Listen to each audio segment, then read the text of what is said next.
Breaking news చూస్తున్నాం. Kaleshwaram project సంబంధించి దాఖలైన పిటిషన్పై విచారణ చేపట్టిన తెలంగాణ హైకోర్టు 2 వారాలకు విచారణను వాయిదా వేసింది. కాళేశ్వరం ప్రాజెక్టు అవకతవకలపై సిపిఐతో జరిపించాలని పిటిషన్ దాఖలైంది. TPCC election coordination committee chairman Niranjan Reddy పిటిషన్లు వేశారు. జయశంకర్ భూపాలపల్లి జిల్లా మహదేవపురం పోలీస్ స్టేషన్ పరిధిలో నమోదైన కేసును సిపిఐకి బదిలీ చేయాలని పిటిషన్లో కోరారు. మేడిగడ్డ బ్యారేజీ కుంగిపోయిన అంశంపై పిటిషనర్లు పలు అనుమానాలను వ్యక్తం చేశారు. మేడిగడ్డ బ్యారేజీ పిల్లలకు కుంగిన ఘటన జరిగిన సమయంలో నేషనల్ డ్యామ్ సేఫ్టీ అథారిటీ పలు ఫిర్యాదులు వచ్చాయి.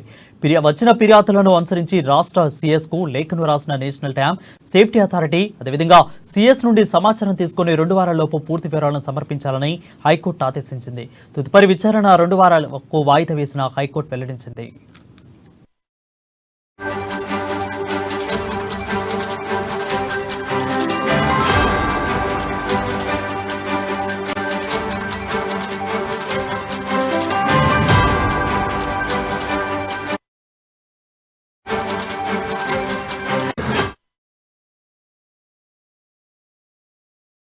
ప్రాజెక్టు సంబంధించి దాఖలైన పిటిషన్పై విచారణ చేపట్టిన తెలంగాణ హైకోర్టు 2 వారాలకు విచారణను వాయిదా వేసింది.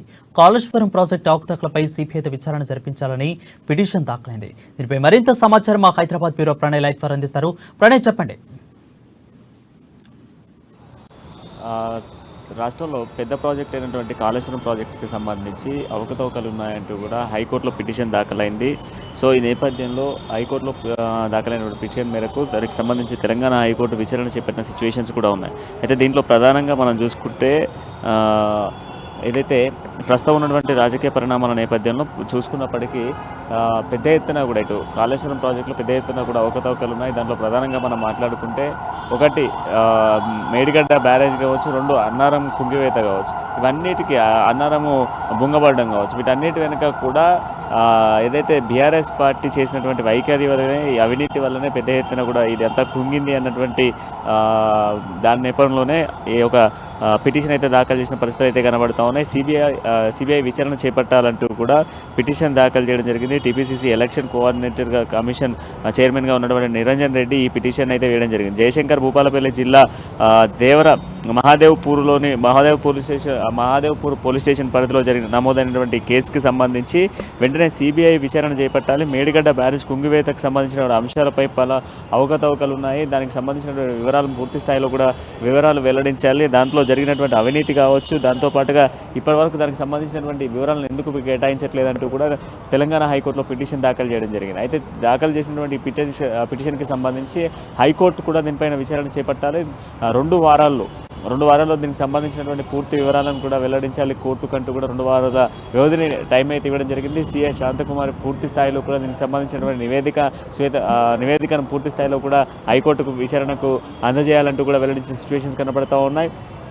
కాంగ్రెస్ పార్టీ మొదటి నుంచి కూడా ఈ యొక్క బ్యారేజ్కి సంబంధించిన విషయంలో పూర్తి స్థాయిలో కొంత స్పెషల్ ఫోకస్ దీనిపైన చేపట్టింది అని తెలుసుకోవచ్చు. ఎందుకంటే లక్షల కోట్లు కాళేశ్వరం ప్రాజెక్టు పైన పెట్టినటువంటి నేపథ్యంలో మరి ఆ ప్రాజెక్టు వల్ల ఎంతమందికి ఉపయోగకరంగా ఉన్నాయి, ఇన్ని లక్షల కోట్లు తెలంగాణ ఆర్థిక బడ్జెట్ను కూడా అణిచివేసే విధంగా ఇన్ని లక్షల కోట్లు పెట్టినటువంటి బ్యారేజ్కి సంబంధించి పూర్తి స్థాయిలో వివరాలు ఇవ్వాలి అంటూ కూడా నిరంజన్ రెడ్డి చేసిన పిటిషన్కు తెలంగాణ హైకోర్టు కూడా వెంటనే స్పందించిన నేపథ్యంలో 2 వారాల గడువును ఇవ్వడం జరిగింది. 2 వారాల గడువులో పూర్తి స్థాయిలో ఉన్నటువంటి నివేదికను అందజేయాలంటూ కూడా తెలంగాణ హైకోర్టు చెప్తున్న సిచ్యువేషన్స్ కనబడతా ఉన్నాయి. మరి దీనికి సంబంధించి అధికారులతో మీటింగ్స్ కావచ్చు, దానికి సంబంధించిన బ్యారేజ్ వివరాలన్నింటినీ కూడా సేకరించి హైకోర్టుకు అయితే సమర్పించాల్సినటువంటి పరిస్థితులు అయితే కనబడతా ఉన్నాయి. వరుణ్, ఇప్పుడైతే దీన్ని ప్రాజెక్టు చేపట్టిన ఎల్ఎన్టీ సంస్థ అసలు ఈ విధంగా స్పందిస్తుంది. హైకోర్టు అయితే 2 వారాలకి వాయిదా వేసి గడువునిచ్చింది. సో అసలు సంస్థ ఏ విధంగా స్పందిస్తుంది, అదేవిధంగా బీఆర్ఎస్ పార్టీ ఏ విధంగా స్పందిస్తుంది దీనిపై?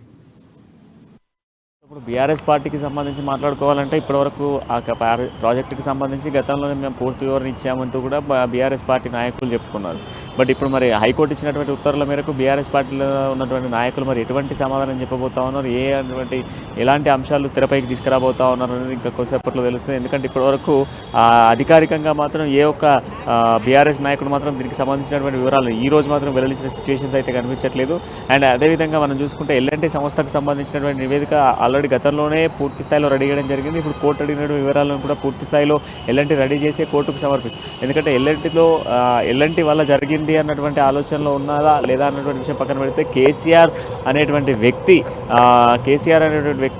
ఒక ప్లానింగ్ వల్లే, కేసీఆర్ అనేటువంటి ఒక వ్యక్తి ఇంజనీరింగ్ ప్లానింగ్ వల్లే, ఇంజనీర్లు ఇచ్చినటువంటి ప్లానింగ్ను కూడా కాదని కేసీఆర్ ఇచ్చినటువంటి ప్లానింగ్ వల్లే ఇటువంటి తప్పిదం జరిగింది అనేది, కాళేశ్వరం ప్రాజెక్టు కుంగివేత కారణమైంది అనేది కాంగ్రెస్ పార్టీ వాదన. సో కాంగ్రెస్ పార్టీ వాదన నేపథ్యంలోనే మరి ఇప్పుడు కోర్టుకి ఏ విధమైనటువంటి నివేదిక ఇవ్వబోతుంది అనేది, ఎల్ఎన్టీ ఇవ్వబోతుంది అనేది కొంత చర్చనీయాంశంగా మారుతున్న సిచ్యువేషన్స్ అయితే ఉన్నాయి. దాంతోపాటుగా ఇంకా చూసుకుంటే రాష్ట్ర ఆర్థిక బడ్జెట్కి సంబంధించి ఇంతకుముందు కూడా మనం మాట్లాడుకుంటే రాష్ట్ర ఆర్థిక బడ్జెట్ కూడా దాదాపు ఖర్చు పెట్టిందంతా కూడా ఈ ప్రాజెక్టు మీద ఖర్చు పెట్టిన నేపథ్యంలో మరి ఎల్ఎన్టీ సంస్థ ఏమి ఇవ్వబోతా ఉంది, బీఆర్ఎస్ పార్టీ దీనికి సంబంధించినటువంటి ఏ నివేదిక రెడీ చేయబోతా ఉంది, దాంతోపాటుగా సిఎస్ని అడిగినటువంటి నేపథ్యంలో 2 వారాల్లో పూర్తి స్థాయి నివేదిక అందజేయడానికి ఎటువంటి మరి కసరత్తులు చేయబోతా ఉన్నారు అనేది కూడా చూడాల్సిన పరిస్థితి అయితే కనబడతా ఉన్నాయి.